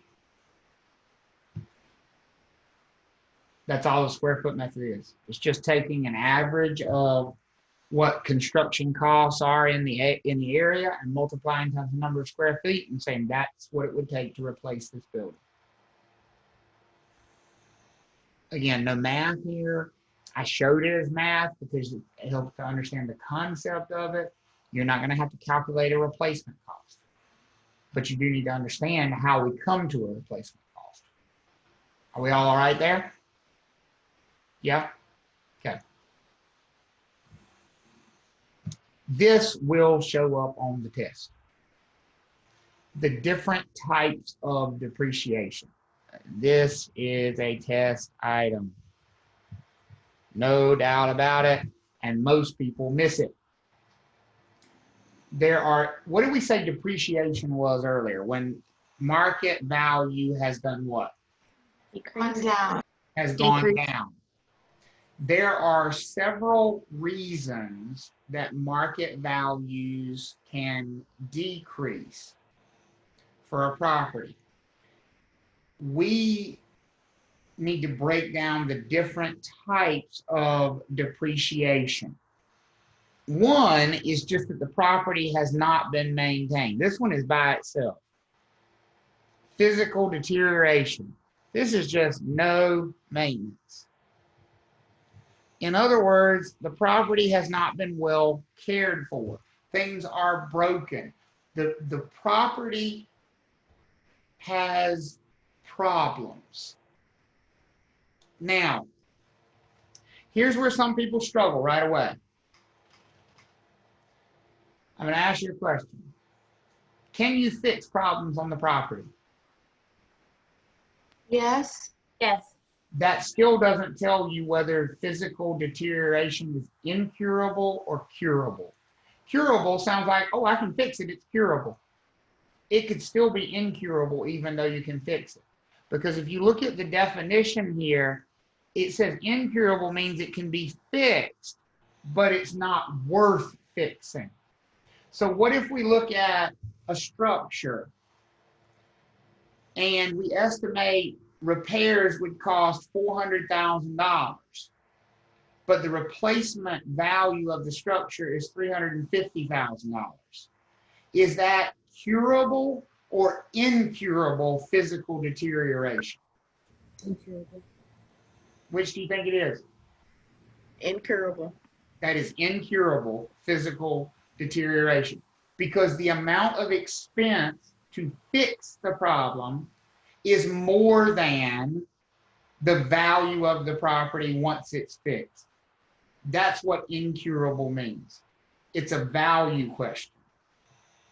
What did Beverly say? Don't spend $1 to make 50 cents. That's incurable. Okay. Whereas curable physical deterioration would be, well, the building would be worth $500,000 if everything was fixed, but it does need $100,000 worth of repairs. Would you do the $100,000 worth of repairs? At that point, would it be worth doing?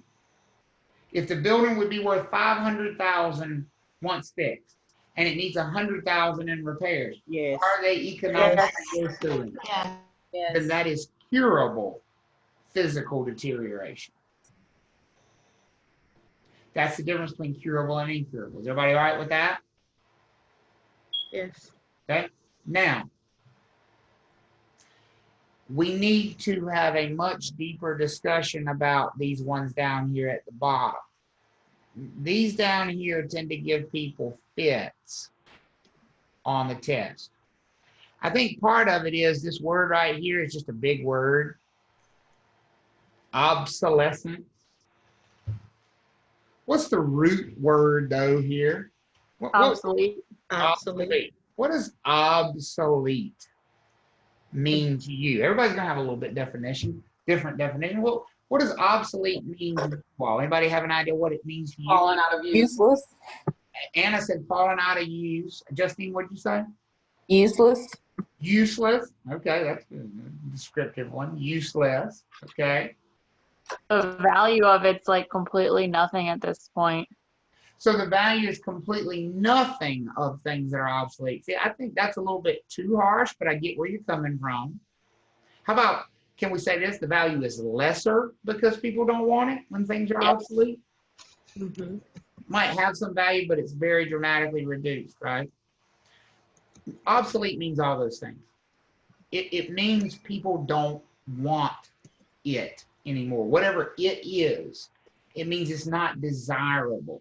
I will give you an example of an obsolescence I recently saw in a home. And this is something, by the way, that at a certain time would have been super desirable. Like during my childhood, as a matter of fact, I would have been so jealous of this as a child in somebody's house.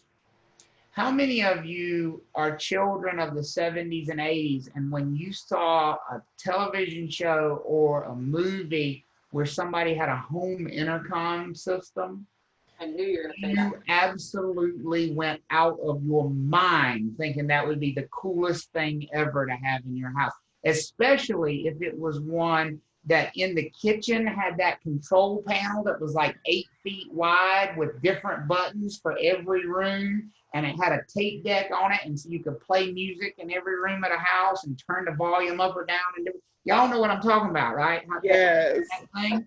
And we saw them, boy, and we just blew up. We're like, I want that. What would you say if you saw it in a house now? Get that thing out of here. I got Alexa for all that shit. I don't need, this thing's 8 feet wide. Why do I need all these wood grain, brass buttons? No. Now we just text each other from different rooms. Exactly. Now we got 15 devices to connect with each other all the time. People are 3 feet away from each other, texting each other now. We don't need an intercom built into the house. And that's exactly what my buyer said. My buyer looked at it, first of all, she's 24. She looked, she said, what is that? And I said, oh, bless your heart. I said, that's an intercom. And she said, what do you do with it? So you talk to people in other rooms of the house. She said, well, can't you just text them? I said, not when that was built, you couldn't. But that's a perfect example of something that was once very desirable, but now is almost completely obsolete. Now, here's the thing. It still worked. I tried it just for the heck of it. We tried. She went to the other room and I called her. I said, can you hear me? And she called back. She said, yeah, I can hear you. I said, isn't that fancy? She said, I still don't. Obsolete. Works fine, but not desirable. Does that make sense for everybody? That's an obsolescence. Now, obsolescences lower the value of property. We've got two different types of them here. A functional obsolescence is the one I was dealing with. It's still what? Functional. It still works. It's just not desirable anymore. A sunken living room. That's a functional obsolescence. An office building that doesn't have air conditioning. That's a functional obsolescence. People say, that air conditioning doesn't work. I said, well, there's no one there anyway. Everything works exactly as it was designed in the building. It's functional. I don't want it. And that's what makes it an obsolescence. So a functional obsolescence is a feature of the property that used to be a feature, but no longer is. And it's actually now seen as a detriment. to the property's overall value. Does that make sense for everybody? It's just really obsolete. It's something, it works, it's fine, it does what it was intended to do, but I don't want it. That's a functional obsolescence. Key here is where it's located. It's on the property. I can control it as the owner of the property because it's on the property. I can take that intercom out if I want to. Whereas an economic obsolescence is a loss in value or depreciation that has happened because of something outside of my control. It's not on my property. If I own a home in North Raleigh near the airport is an economic obsolescence for my property. Doesn't mean my property, so this is where Jory's comment comes up. Doesn't mean that my property has no value. Clearly stuff around Briar Creek has value. It just means there's been a reduction in value because of this thing that people don't want. And here's how we know that's true. The closer you are to the airport up there, the less people will pay for those properties.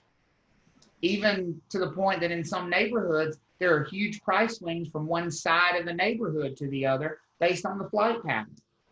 So that airport is an economic obsolescence. Here's the key, and this is what makes it an economic obsolescence. What can the owners of those properties do to alleviate that problem? Nothing. Nothing. Our old office, which Seth was never at over on Glenwood before we moved to Wake Forest Road, had an economic obsolescence down the street that I didn't know about till we moved in. We were in there, and on a Thursday afternoon, I'm sitting at my desk, and I'm going, what are they doing upstairs? Are they bowling up there? I mean, because we're in this big brick office building, and all you could, I mean, you could feel the rumble through the building, and it was like, and it sounded like somebody was bowling, like they were turning over office desks up there. And it went on for about 15 minutes, and I didn't think anything of it. After that, I was like, what were they doing up there? But then it went away. Well, the next Thursday, they're bowling again upstairs. So I walked up there, and I walked down the hall, and you could hear the rumble, but I couldn't hear where it was coming from. I couldn't tell what office suite it was coming from.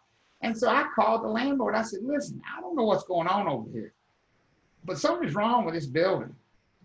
It sounds like somebody's bowling upstairs above us. And he laughed. He said, let me guess, Thursday afternoon, right? I said, yeah, I think so. Why? He said, did you hear it last Thursday too? I said, well, I did hear it last week. I don't know what day it was. He said, well, wait till next Thursday. You'll hear it again. There's a rock quarry about 1.5 miles down the road. And they blast. They have an hour window on Thursdays that they can blast. They're limited to dynamite blasting for 1 hour on Thursday morning. And sure as anything, on Thursday morning, you'd be in there teaching. And it sounded like somebody, the bowling alley would open up above your head. You might as well take a break for the next little while because you're not going to be able to think. Wow. It was the reverberations coming up from the ground through the building. It wasn't anybody making noise up there. It was 2 miles down the road they were blasting. But that's an example of an economic obsolescence. And I asked the landlord, I said, do people ever complain? He said, yeah, we've actually lost tenants because of it. And I said, right there, he lost value because he lost tenants, and it's completely out of his control because it's 2 miles down the road. That's an economic obsolescence. I have a very similar situation. So the home I grew up in is like a whole bunch of homes on a shoreline of sound water. Okay. And they have this place called Stumpy Point, and it's out in the sound. It's pretty much just like a bombing point in the sound. Mm-hmm. And my whole childhood, you could hear bombings going off over at Stumpy Point, and you could hear it all along the shoreline of all waterfront homes because it was so loud. Mm-hmm. It could be something as simple as a railroad track nearby. That could be an economic obsolescence. Anything that, the dump is near, a hog farm, anything that people go, God, can we do anything about that? And go, no, it's down the road.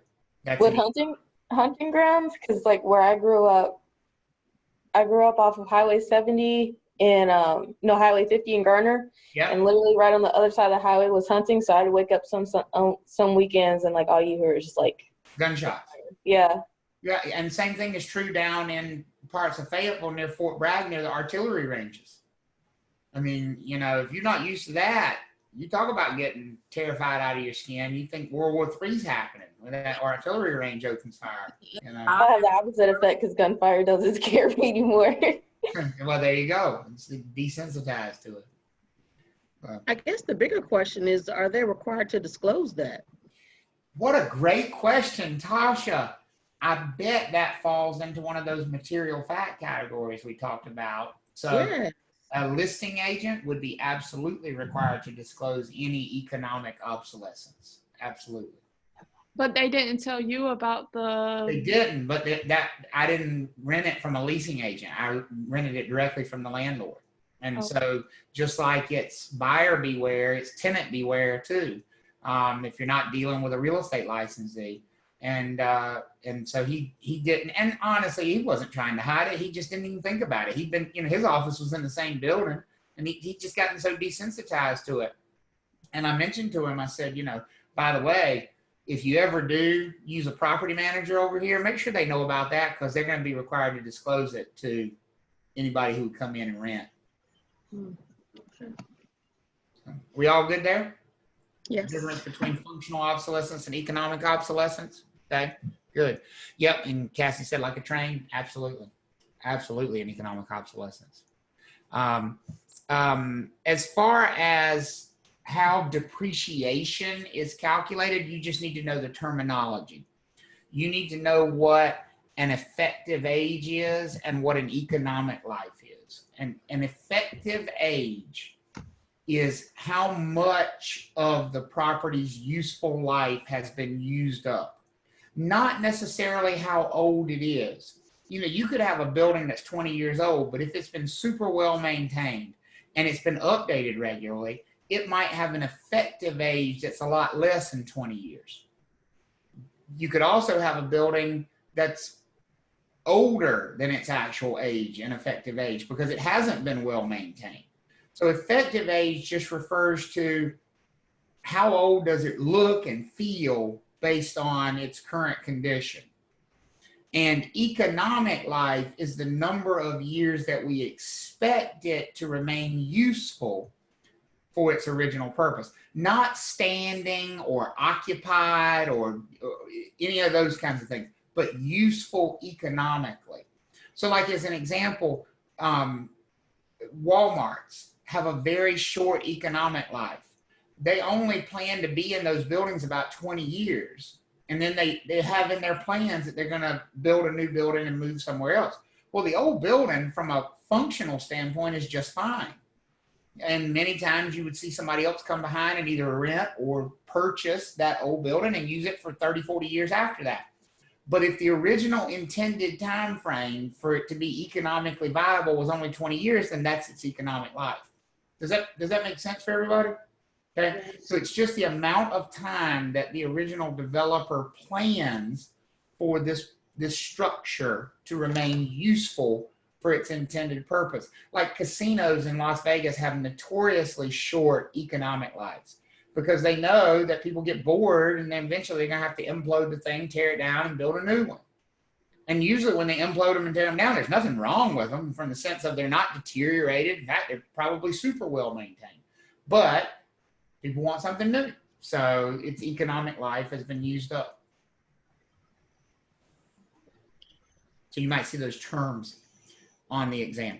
And then this is just a reminder again of the 3 steps of the cost value approach. Step 1, value the land, pretend it's vacant. Step 2, add in the replacement cost of the structure. And then step 3, subtract the depreciation. So make sure you are very familiar with that 3-step process because that's what you'll see about this on the test.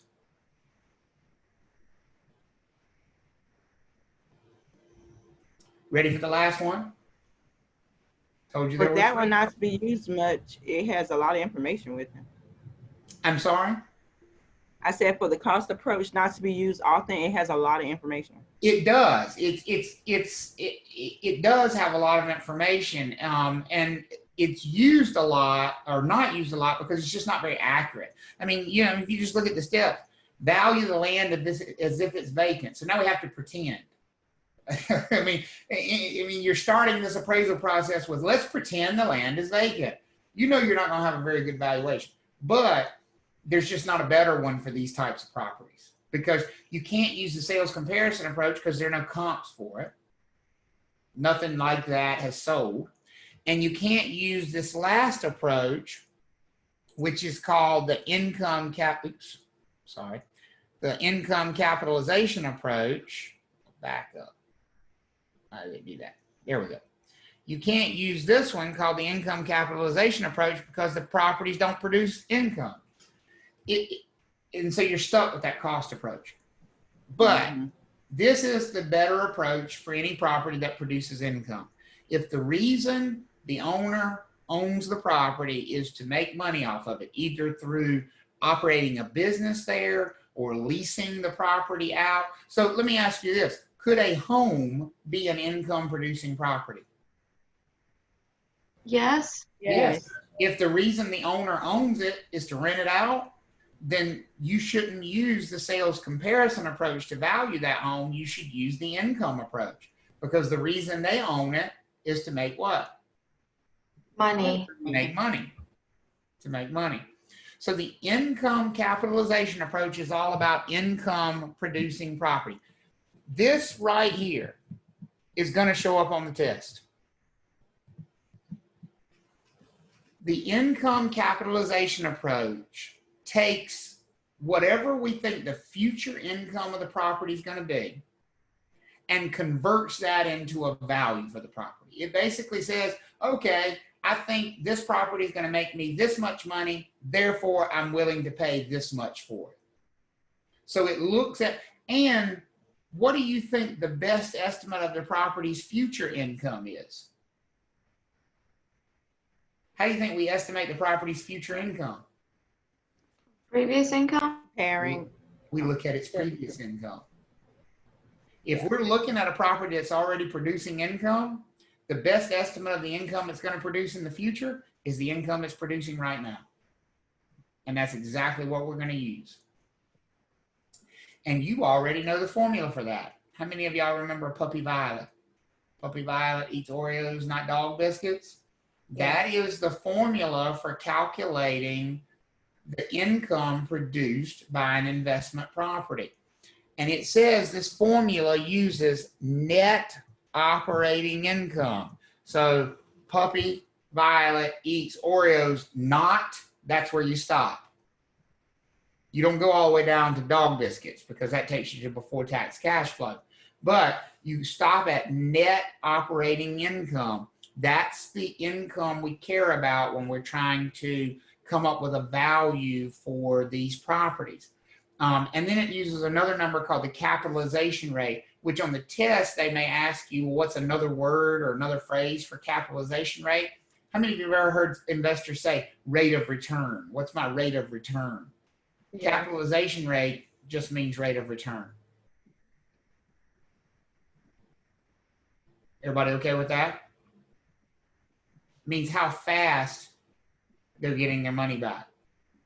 And the lower their purchase price is, the faster they get their money back. Okay? So here's what the formula looks like as a T-bar.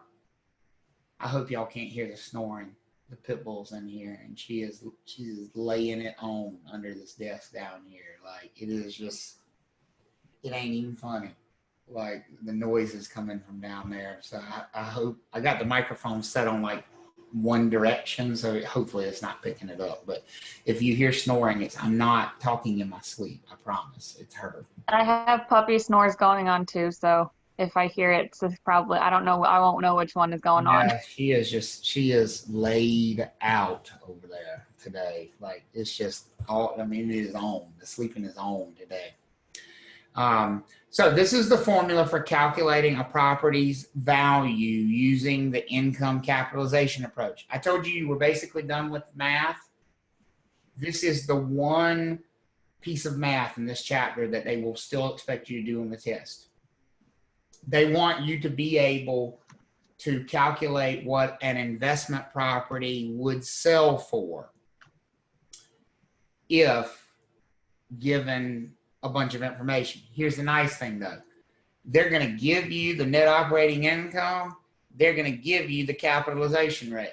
If they give you the NOI and they give you the capitalization rate, is it pretty straightforward to calculate the value of the property? Yes. You just do what? Divide. You just divide. The T-bar says divide, that's what you do. So here's an example of one, and it's actually, okay, let's do this one. Skip ahead of the slide here. Here's it, because I think I left something off of this slide. I did. This is an example. It says an investment property has the following characteristics, and it gives you the characteristics. If similar properties have generated an annual capitalization rate of 9.3%, what's the estimated value of the property? This is what the questions used to look like. Here's what they look like now, which is the same thing. This is the same question, by the way, but notice I've added in, and I forgot to do it on the previous slide. You used to, in the past, have to take all of these numbers and use Puppy Violet eats Oreos, not dog biscuits, and come up with the net operating income. The way they're going to present it to you on the test now, they give you the NOI. But now here's what you got to know. You only need the NOI. What about all this other stuff over here? It's useless. It's useless. You need the NOI.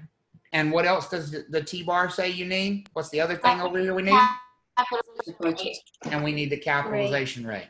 Yep. Once we have the NOI and the capitalization rate, we can calculate the value of the property. So it tells us the NOI is $309,440 and the capitalization rate is 9.3%. The T-bar says we're simply going to divide those two. And we do that, we end up with an estimated market value of $3,327,311.83. Now, I just want to give you an idea of the practicality of this, because this comes up sometimes as a question. People will say, well, I don't understand how I'm supposed to know the net operating income of this property that we're trying to make an offer on. Ask them. Ask the seller for their books. In the real world, that's what you do.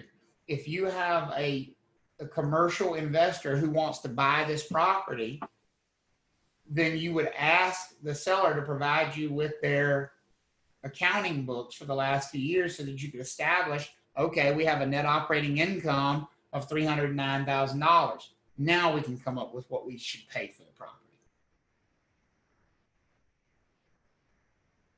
That makes sense for everybody? That's the only math you'd have to do in this chapter. And when they give you the information.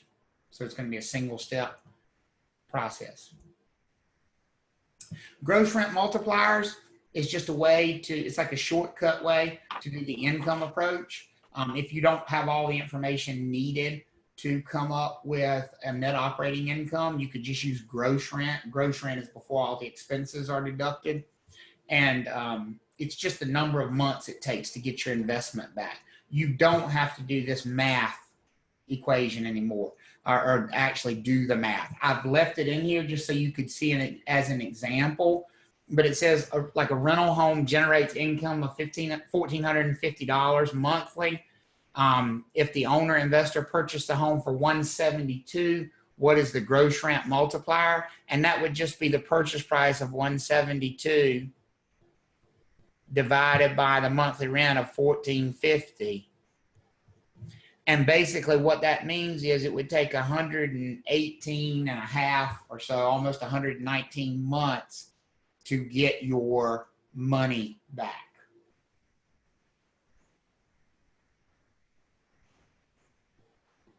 Is that on the test?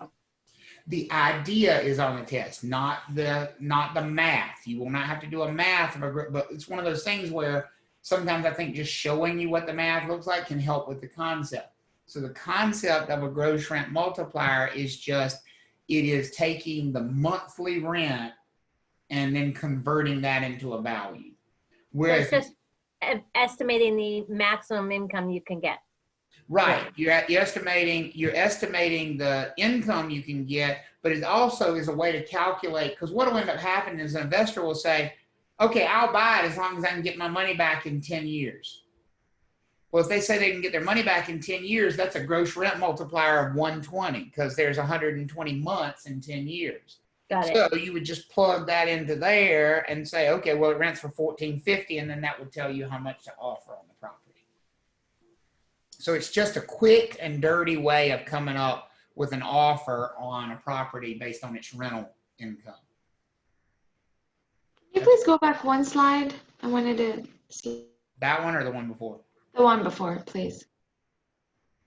Thank you. Yep.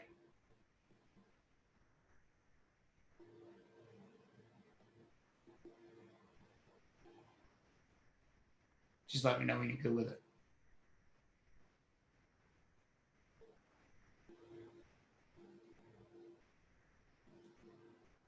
And I'm like, good, thank you. it's one of those topics where I think it's pretty low chance of you seeing a question about it at all, but it's there.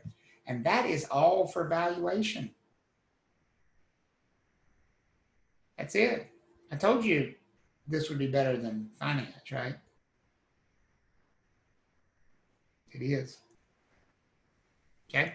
So that covers chapter 17. It's 12:30 now, or a little past 12:30, so that's probably a pretty good break point since we're at the end of a chapter for lunch as well. So